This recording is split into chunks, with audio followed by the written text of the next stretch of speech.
Please join me in the call to worship printed in your bulletin, which will also be on the screens. Holy is your name, God in heaven. We come to worship God, longing for your kingdom. In this hour of worship, enlighten us with your word. Inspire us with stirring songs that enfold us in your community. Renew our commitment to peace, justice, and service that was formed in this place.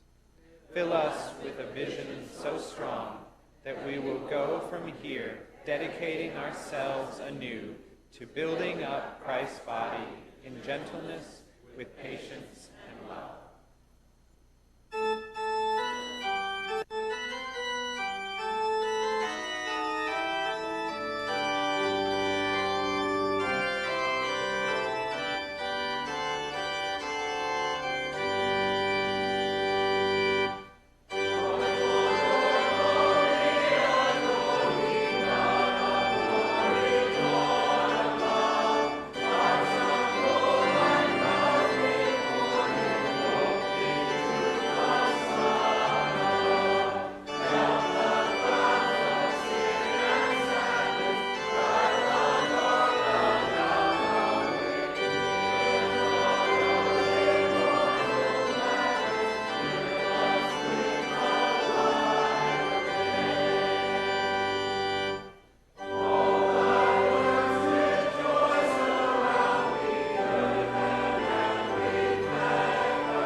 Let us bow in prayer.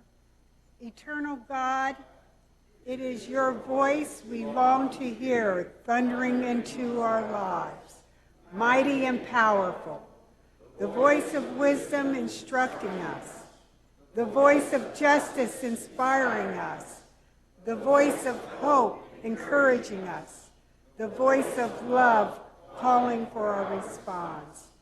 Still small voice, speak to us this hour that we might become makers of your peace in our homes, in our communities, in our broken world. Seek your wisdom. Energize those who are weak.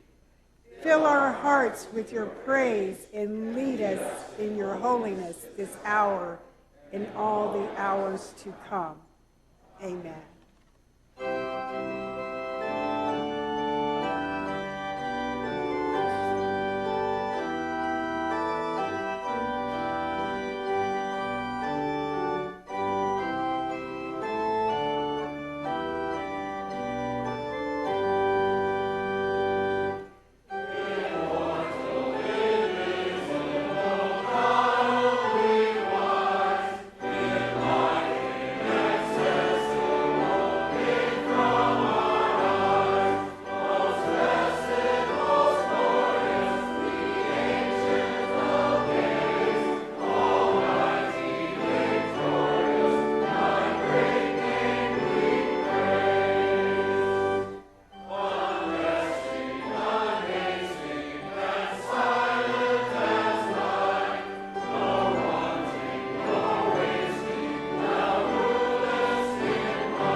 Please be seated.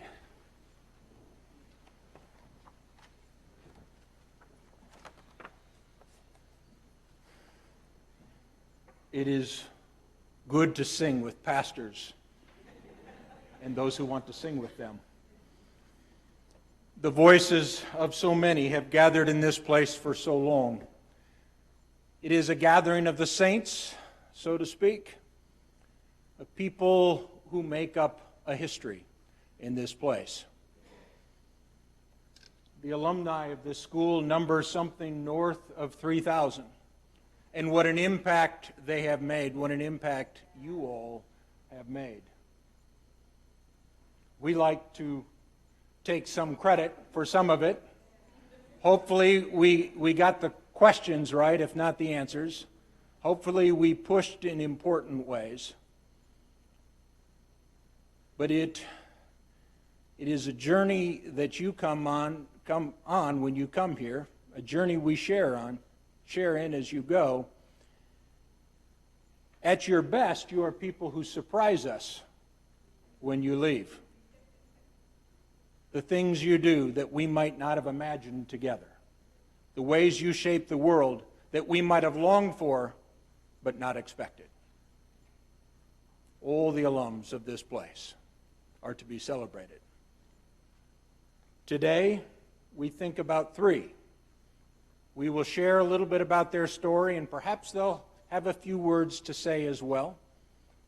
Let us hear these stories as they exist across a backdrop of a grand story, a part of the story of the church and community, the ways church impacts community, and there vice versa. We have much to be grateful for, and we are a thankful people. Would you join me, please, in a word of prayer? Oh God, might your words stir us and inspire us, comfort us, and yet challenge us. Oh God, in this place we have been moved to study, to pray, to celebrate, to play. And we have been prepared to serve you and the people and this world itself. Oh God, might we recognize now your presence in our midst, and might we draw from that presence the influence that shapes our time of worship, our time of fellowship at table later today, and our time going forth. Because, oh God, we know there is work to do. Amen.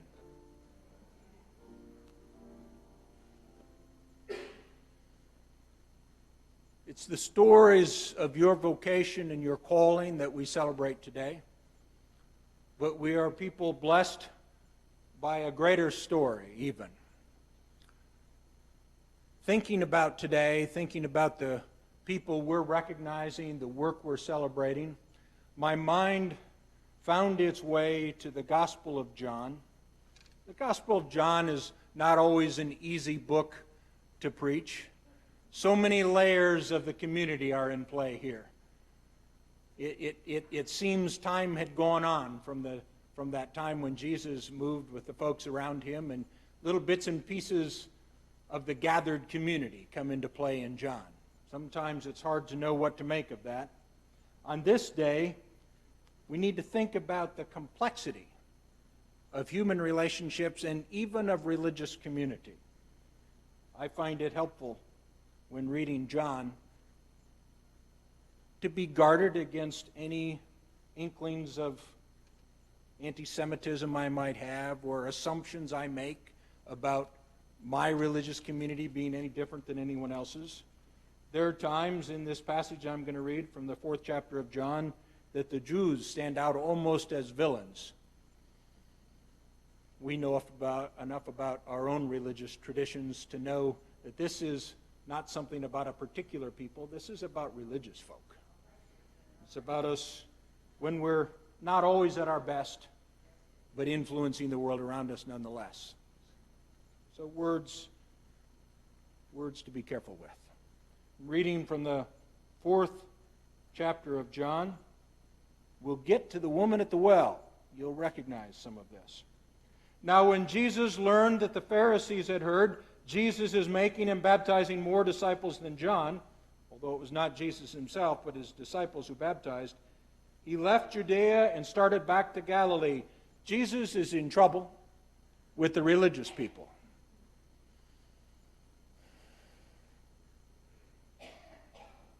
We're in good company, friends,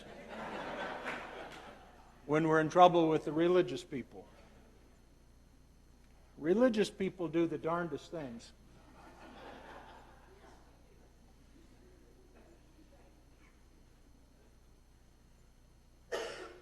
And it's not always the wisest religious voices that are the loudest. The loquacity of the uninformed can be astonishing. The prayers uttered for our leaders, about our leaders, can be confounding. Religious folk. Religious folk.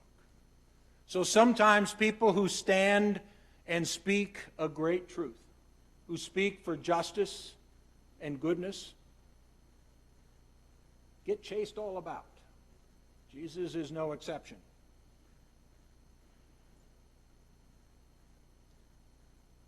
If you're like me, sometimes you're slow to follow Jesus when he's in trouble. I don't know that it's a natural thing. I wouldn't want to blame nature for all the things I do. But sometimes I end up not moving with Jesus. I'm comfortable with the center where I stand. I have found ways to center myself and see the world coming to me, justifying what I believe, what I've taught, what has made sense to me. What must have been going through some of the followers' minds? They had been shaped by a religious tradition that suggested they should listen to those in power. And here is Jesus in some trouble, and he leaves. He left Judea and started back to Galilee. But he had to go through Samaria. He had to go through Samaria. Now, I disagree with the text here. He didn't have to go through Samaria. Any religious person in his tradition would not have gone through Samaria. They would have gone to the west along the seacoast or over to the Jordan River to the east. They would have gone around. Samaria was somewhere you didn't go. We know about the Samaritans because we know about the Good Samaritan, but there's irony in that story, folks. You all know that. You've preached that. Jesus is making a point. The reality was the Samaritans were not who you wanted to be with, and Samaria was not where you wanted to go. So a religious person would have gone around. So first instruction for us is that people who follow Jesus oftentimes have to go where the religious people say don't go. Now, Samaria is interesting. It's right in the middle of the two kingdoms. He's going from Judea in the south to Galilee in the north. One could say he's simply trying to get there in a hurry. But if you read what happens along the way, there's more to the story. He had to go through Samaria. So he came to a Samaritan city called Sychar, near the plot of ground that Jacob had given to his son Joseph. Jacob's well was there, and Jesus, tired out by his journey, was sitting by the well. It was about noon. Well, this is indeed interesting. When Jesus gets to the center of the place he wasn't supposed to go, there was the well dug by one of his ancestors. The religious people who didn't want to go to Samaria have a good bit of their heritage right there in the middle of it. Now, a lot happened in that area that was once akin to the people in the north and southern kingdom. There's a long history of Joseph and others in the area. There's a history of people being forced in and out, people being pushed out and brought in. The people in Samaria worshipped, for the most part, the same God, Shamarim, as Samaritans have understood themselves throughout the ages, simply means observers of the Torah. Within sight of Jacob's well is Mount Gerizim, a holy mountain for a people who also understood themselves as descendants of Israel. Simply not racially pure anymore. Oh, the reasons we have for not going where we should go because of religion.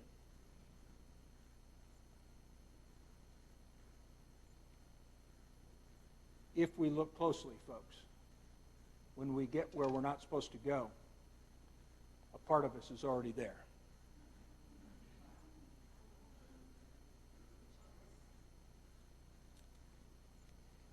I don't know about you, but I reserve a special kind of angst for people who are like me in ways I don't want to admit, but irk me in ways that I'm very aware of. There are people within my tradition that I distance myself from more than people halfway around the world. What's that about? Who is my Samaritan today? As we think about the ministry that has taken place through this place, in honor of this place in some ways, but through the lives of people who have met here, we go into difficult places. We challenge the idea that the other is really the other. Sometimes, when we get there, we realize we've been there before. A Samaritan woman came to draw water, and Jesus said to her, "Give me a drink." His disciples had gone to the city to buy food. The Samaritan woman said to him, "How is it that you, a Jew, ask a drink of me, a woman of Samaria?" That's a question that probably shouldn't have even been asked, given the religious mores of the time. They probably shouldn't have been in conversation. There would have been laws and rules against such things. Jesus is often paired in odd ways with us. And she is surprised. I won't read on and on in the text because we have other stories to read and tell today. But you know the story. We find that she'd had a difficult life. And yet here is Jesus engaging her in conversation. And to the extent we associate ourselves with Jesus, it's tempting to think, here we are, alongside Jesus, reaching out to a person in need. Certainly, we must have something to offer her. And Jesus answered, if you knew the gift of God and who it is that is saying to you, "Give me a drink," you would have asked him, and he would have given you living water. Jesus speaks with a confidence in John. Living water. Almost as though after nearly 100 years of tradition, people realized that people needed that kind of thing. In a world of very real need, very tangible need, there was this offer of something spiritual. "Give me a drink." And you would have asked him, and he would have given you living water.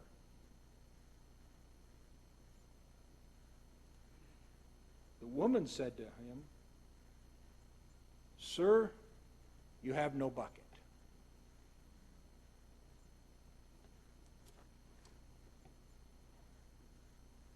So Jesus needs something after all. in this story in which the literal and the metaphorical just work beautifully together. People have need, and people have something to give. Sir, you have no bucket. Who is your Samaritan, folks? And what do you have to bring to the day? What do you have to bring? Let us turn now to recognizing some wonderful people. I'm going to make things up till I get over here.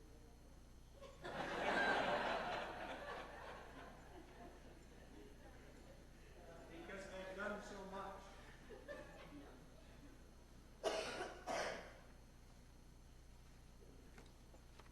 As is the case in events like this, there's always so much more to say than can be said in a short period of time. But I'd like to begin by talking about Andrea Boxill. You will have a chance to come up, but would you wave so people know who we're talking about? Many of you know her. Deputy Director of the Governor's Cabinet the Governor's Cabinet Opiate Action Team at the Ohio Department of Mental Health. Andrea has been in public health for 25 years. She has done things in the city, in the county, and now at the state level. She's worked across the country and some places even outside this country she is known. She works in behavioral health, social services, and the legal system, and in the intersections thereof. She's a graduate and fellow in the John Glenn Leadership Institute, former member of the Social Psychology Network, and the American Mental Health Counselors Association. Andrea shows up in some of the most important and difficult places in our state. It is an inspiration to know the ways you connect. Who would have thought when the program in drug and alcohol addictions ministry started here, that we would be facing the kinds of pressure that this state is facing now? And who would have known that we would have someone in the midst and in the middle of that work? It is a joy to know of what you do, and we are grateful as one of your schools for the work you do. Would you come up?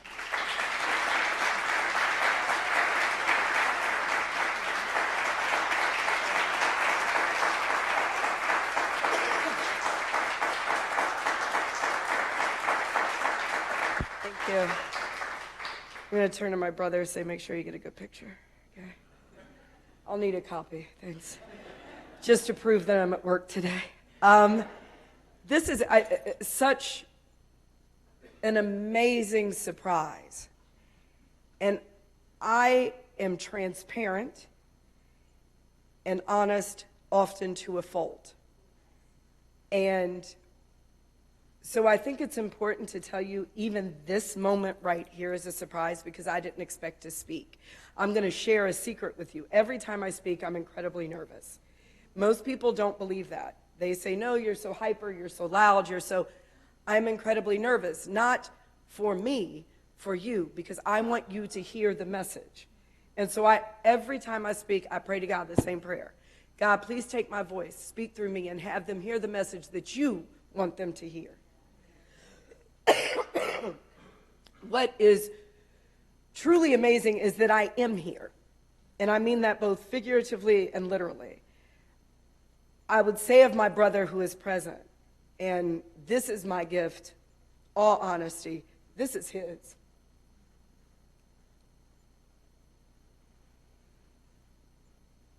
Because I shouldn't be here. I didn't want to go to college. I'm telling everything. He did my applications. Because I said I could just go work at Honda. after college, he drove me. He said, you can't end up here. He took me to Maryland. I went to school in Maryland. He took me to a class at Ohio State. He said, look at this class. You can't do this. He was so right, because if there are 200 people in the class, I would ask, why would any of us attend?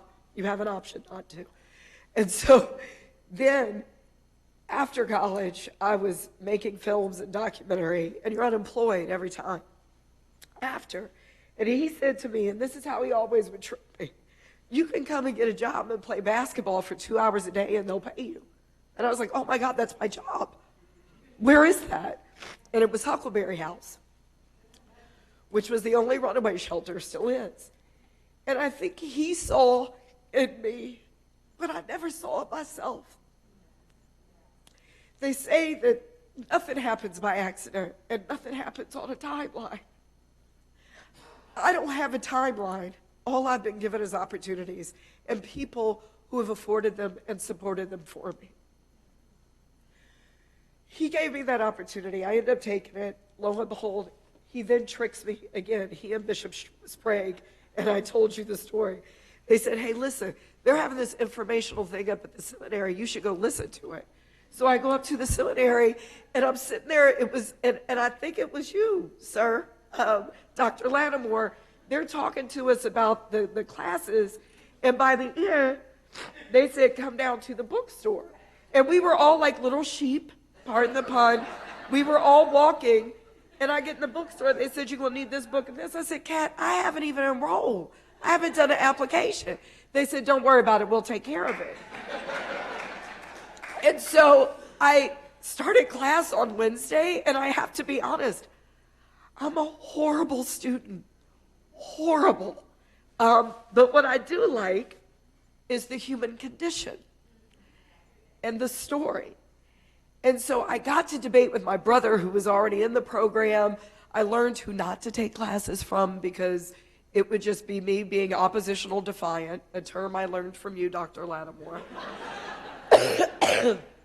And so then I graduate, I do my thing, I go into social service.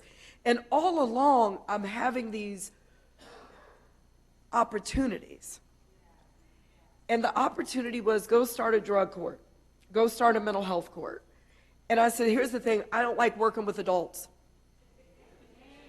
Adults are set in their ways, they know everything, you can't teach them nothing. And so I had a mentor at the time who said, when you're working with juveniles at Huckleberry House, who do you think you're really working with? The same people who teach them to walk, talk, and eat, teach them how to cope and how to navigate. You're already working with the adults. You just didn't realize it. So I said, all right, I'll do it. So I took the job at the court, and we had the mental health court. And I heard you this morning, Dr. Lattimore, saying everything prepares you for that moment. This is what I learned. I was working with 15 judges, and I was a social worker. And as a social worker, I found myself being a vegetarian who was being thrown to the wolves, who felt like they understood, they wanted everything about progress, not about process. They didn't want to talk about how people got to this point. They just wanted to move them on from that.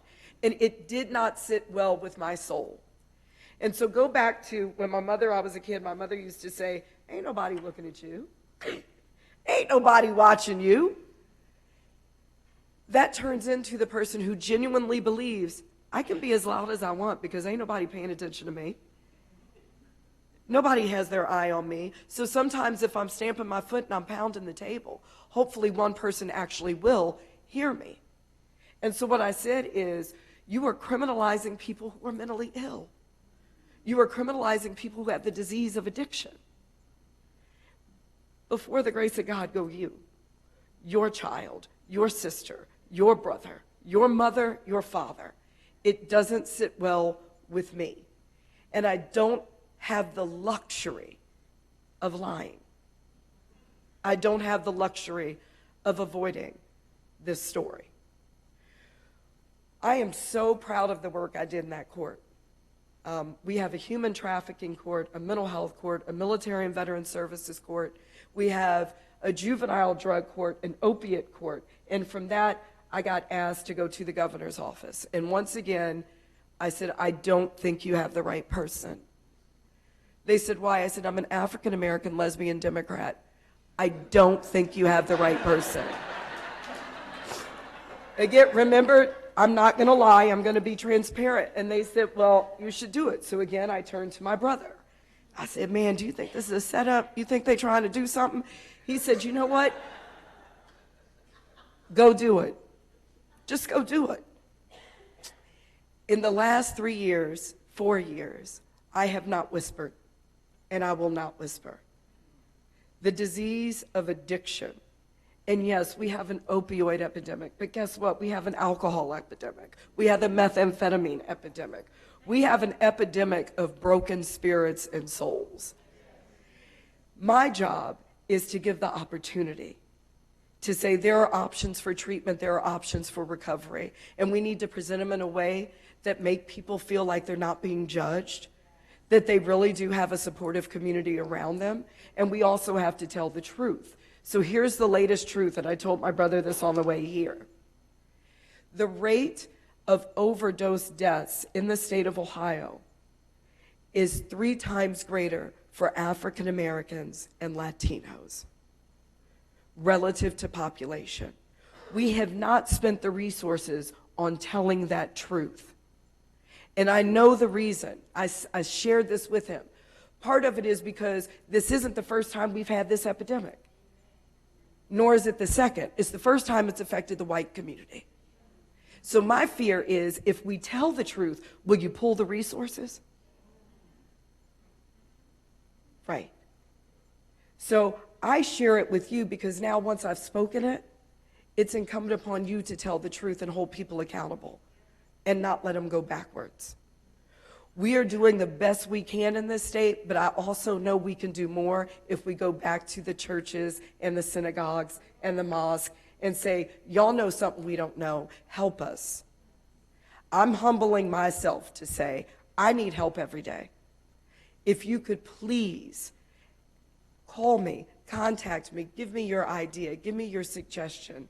I didn't get here alone, not just with my brother, but with the rest of you. And we're not going to get through this epidemic alone. It's going to take the church. It's going to take the community.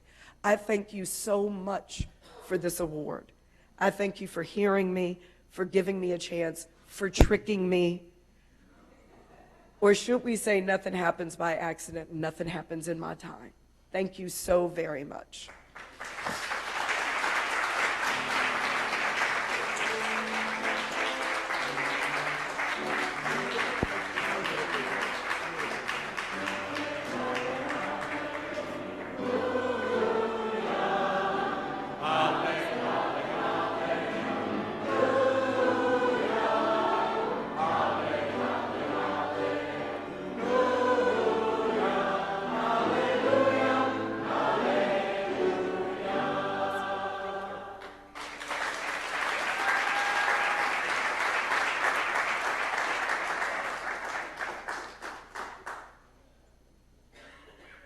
Do we have any admissions recruiters here today?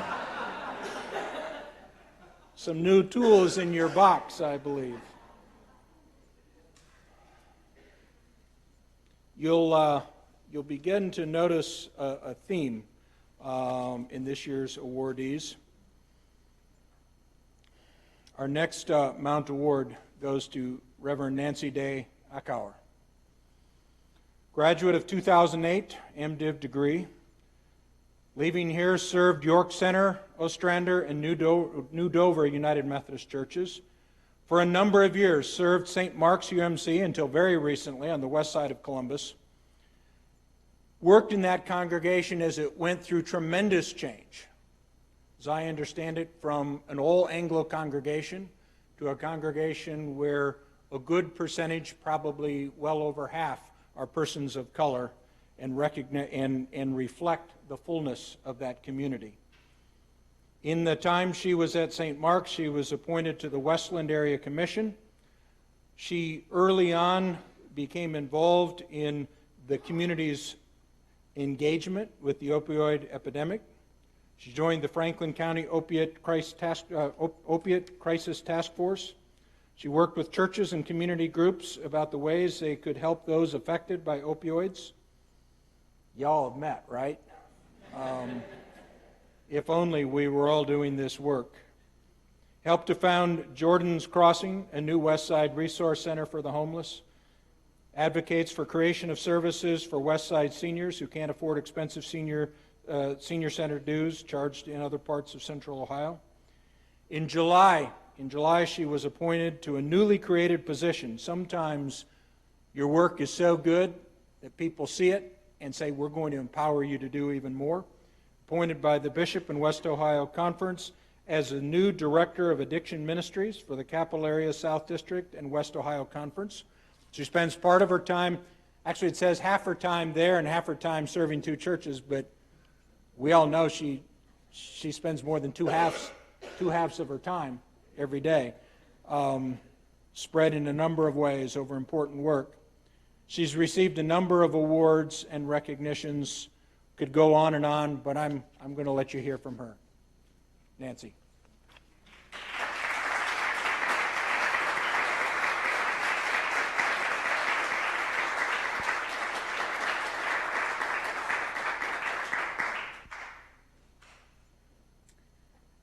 Years ago, I pulled together leaders from across the West Side to talk about how we can create our preferred future. Little did I know during that conversation that it was actually the beginning of a whole new ministry. We recognized that in our community, all of our challenges were directly related to the opiate epidemic. And so we decided that this is where we needed to start. And we at least knew that we knew absolutely nothing about this issue. And so we thought, well, gee, we should actually just call somebody who has a clue. And so we began working with the Attorney General's office with their heroin unit. And that was just the beginning of a whole new way of doing ministry for me. I travel all over 5 counties working with churches to equip them to address drug addiction in ways that are appropriate for their context. And with every church that I meet, with everyone I talk to, I say, the number one thing a church can do is to address stigma. We need to start telling people that addiction is not a moral failure. It is a chronic, relapsing brain disease. If nothing else, do this in every church. There's a lot of things y'all can do, no matter how big or small your church is. You just don't know there are options. And I'm happy to go around to any of your churches or community groups and talk to you about it. I was blessed that my DS, Tim Bias, recognized the importance of this work and created a position for me. I'm essentially doing what I've always done, but now I get paid for it and I get travel reimbursement, which is pretty awesome. But my commitment still deeply to the west side of Columbus, which suffers from this addiction. I have stood on the corner of Harris and Sullivan handing out Narcan kits and fentanyl test strips to people suffering from addiction, to our sisters who are out working the streets. We've got to take it to the streets. We can all do this. This is not an insurmountable problem. We just haven't been willing to step up to the plate and do it. Every church can do something. And so I am challenging all of you to get engaged. If this epidemic continues on the trajectory it's on, we do have ourselves to blame for allowing it to happen. We can make a difference. We can create a preferred future for our community. I am firmly convinced that if Jesus were here today, he would not simply say that we need to clothe the naked and feed the hungry. He would be saying also that we need to help people who suffer from addiction. For I was addicted, and you helped me recover. Thank you.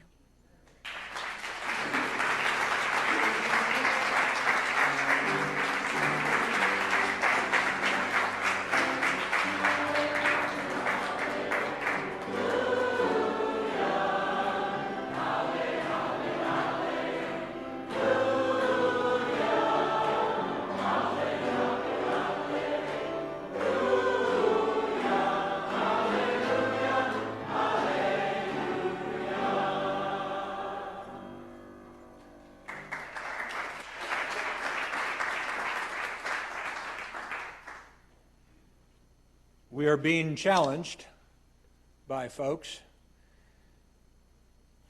Perhaps that spirit of challenging people to do and do more found its impetus in the classroom here. Our next recipient, Dr. Bradford Price, has been doing such things for some time. In the spring of each year, the Master of Arts in Counseling Ministries students gather with those who have moved with them in this place over several years to celebrate as they move toward graduation. There's a banquet every year. A wonderful tradition. Each of the students speaks about what they've experienced, what they've learned from one another, what they've found in the program, what they have brought to that program, how it has shaped them, how it influences their work. Every year, Dr. Price's name comes up. Sometimes it comes up with a bit of laughter, sometimes even with a groan or two. There seems to be a reputation. Not everybody gets by without working through some things with Brad. He pushes and prods in ways that make most of us uncomfortable, but in ways that bring out the best in who we are. And people tell that story.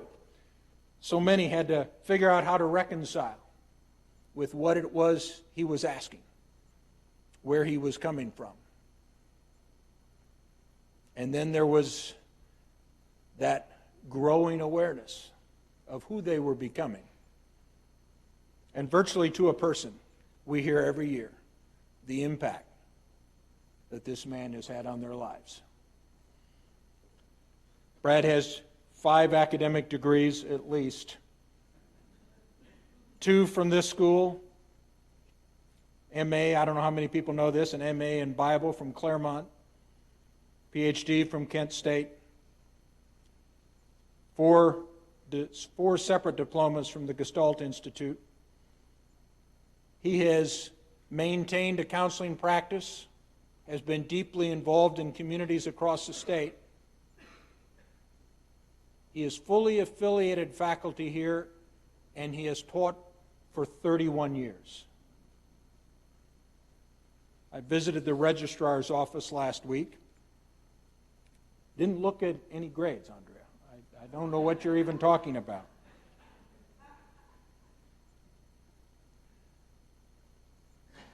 Brad has taught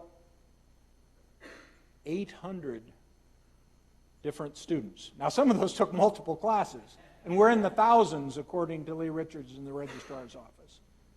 But 800 different students over 31 years in a school with roughly 3,000 alums. Do the math, folks.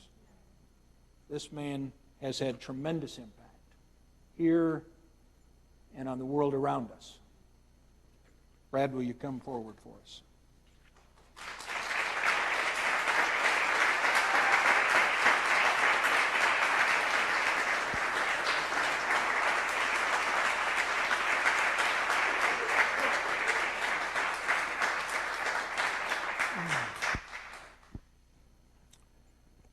Thank you, Jay, and all of you.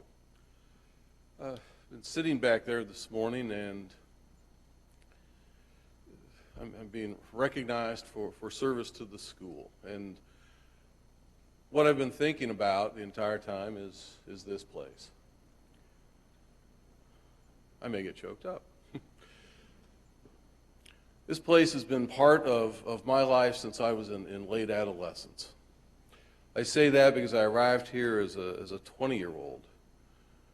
The first time I came here, there used to be a driveway before this ugly parking lot was out there that ran around. I understand the safety issues had to do it, but my first sight of this place was coming up that driveway in late winter of 1973, after having spoken with Don Webb, who at the time was the director of admissions.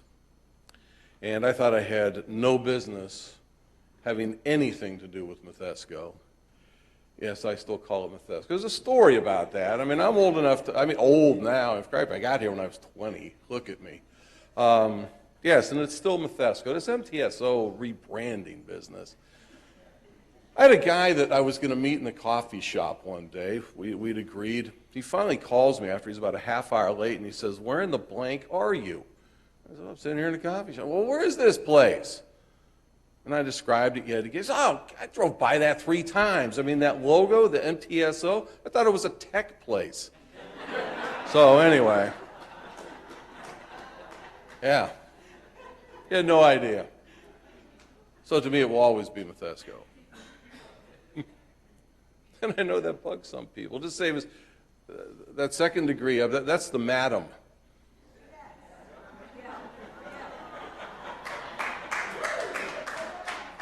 That bugged people too. Paul Nicely and I had a long conversation about that. And he says, "Oh, you know, what the trustees are going to do." He says, "Well, it's the madam." He says, "Oh, we can't say it." I said, "Well, spell it out. That's what it says." But I digress. Andrea, thank you for modeling that for me this morning. But I got here, as this 20-year-old. Don Webb, what he said to me was, because I mean, I was a musician. I knew nothing of anything that was going on here, but I had this call and this interest. He says, "You come here and we'll teach you theology.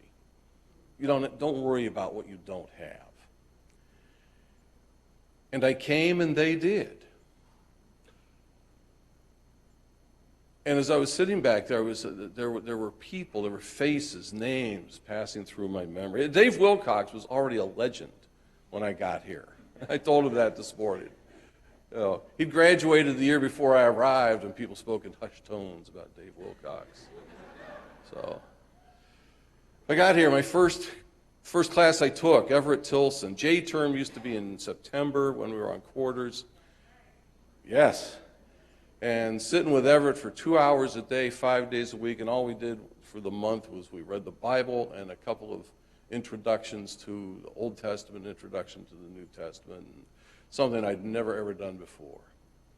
And that's what started the ball rolling, and I decided that, well, that's what I wanted to do. So I thought I would get a robust theological education, didn't mess with the fluff stuff, such as pastoral care, preaching, et cetera, et cetera. It was biblical studies, theology, church history. That's where that was the solid stuff. So I proceeded to do all but 5 classes here in those disciplines. And the people, Professor Tannehill is sitting there. And first quarter I was here, I took his class in Luke Acts. Had no idea what I was getting myself into. But one of the things I do remember about the class was there were a lot of us, and Bob had his roster on his lectern so he could sort us all out. And there must have been 40 of us in there. And he had a little note by each name, some sort of cue as to who was who. Next to my name, I was upstanding talking with him after class one day. I glanced down. Next to my name, it had Bushy.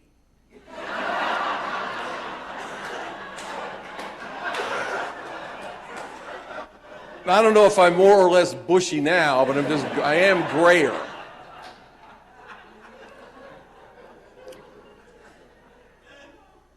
But I took a lot of classes from him and gained much. Bert and Mac. I used to judge my progress with Bert by sitting in his home study and counting how many minutes would pass before I would lose him in the conversation. And it started with 5 minutes, then I got to 10. When I got to 15, I thought now we'd meet for an hour, but I would mark, and then, oh boy, then I could actually conduct an entire hour conversation with him. And I followed him to Claremont, but that's a whole other set of stories. If you've not read his last 3 books, go do it. They're powerful about his social theory of religion and its influence on American life and culture and what he sees going on these days. Yeah, you all need to read that stuff. Simon DeVries, I sat in a room with him for a quarter. Just me and Simon on an independent study in the Septuagint, with the Septuagint, the Hebrew Bible, and the great Isaiah scroll from Qumran, and I suffered for 2 hours a week, being the only person there translating this stuff. Oh, it was grueling. It was grueling. Jeff Hopper, doing existentialists, Ron Williams, playing with process theologians. Tragically, I learned how to begin to grieve in this room during Ron Williams' memorial service, sitting right about in that spot over there.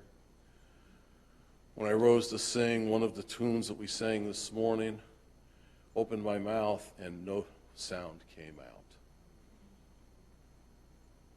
Learned a lot from that experience. Professor Smith was here. Unfortunately, he was on sabbatical when I took Intro to Ethics, and didn't have it. He was talked about a lot by people. Yeah, I mean, that's what I did here.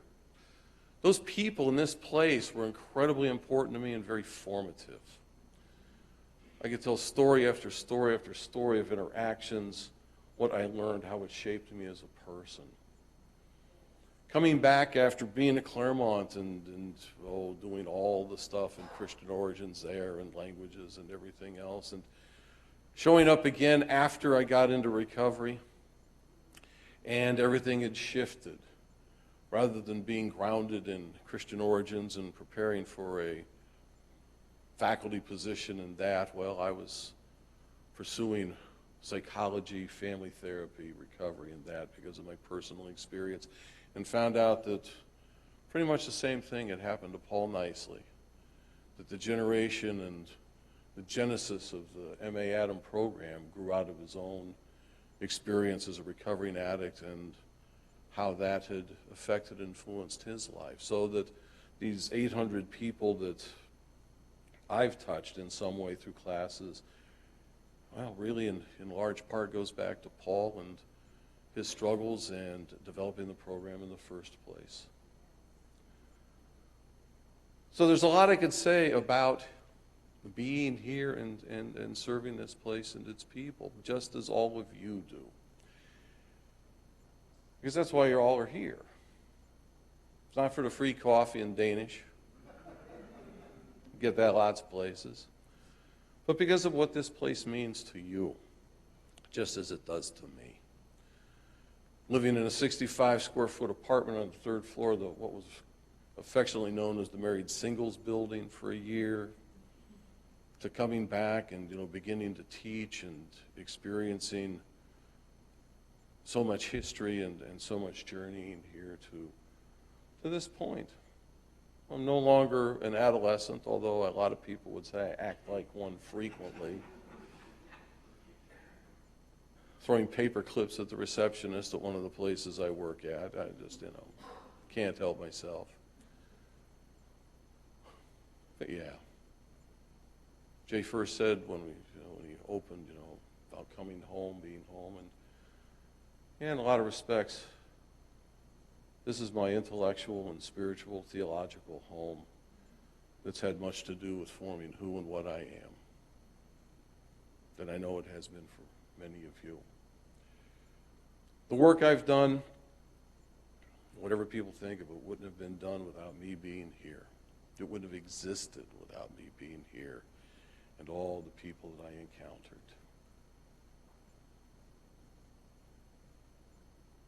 And one last person, I'd be remiss if I didn't mention him at all, was the effect and influence of Van Bogard Dunn. That the people that he helped bring here, that taught me, and the personal conversations I had with him and hosting him in my home, watching him eat through a massive stack of pancakes prepared for him by my son when he was 12, when he didn't want to eat any of them. Bogey just had this gracious, wise presence.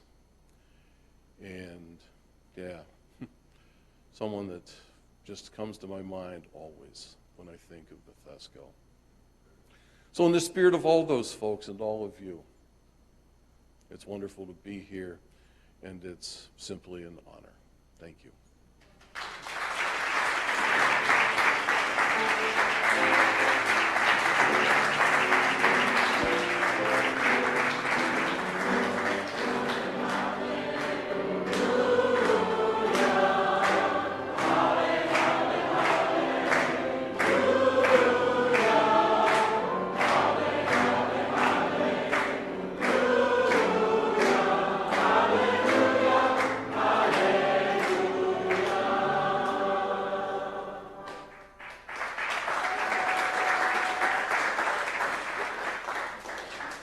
Stay standing.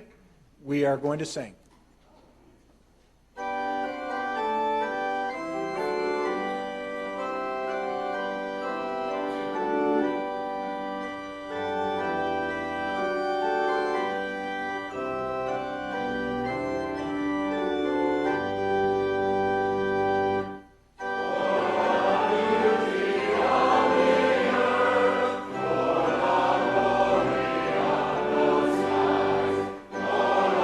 Glory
be here and see all your smiling faces. Please join me in our closing prayer. God of power, may our lives be a river flowing with the purpose of the one who created us, who directs our course and turns us ever toward home. God of glory, may our way shimmer with the light of Christ, who goes with us and strengthens our resolve. God of all possibilities, may you move the grace of the Spirit, brooded over the face of the waters, at the beginning of who will gather us in the end. Amen.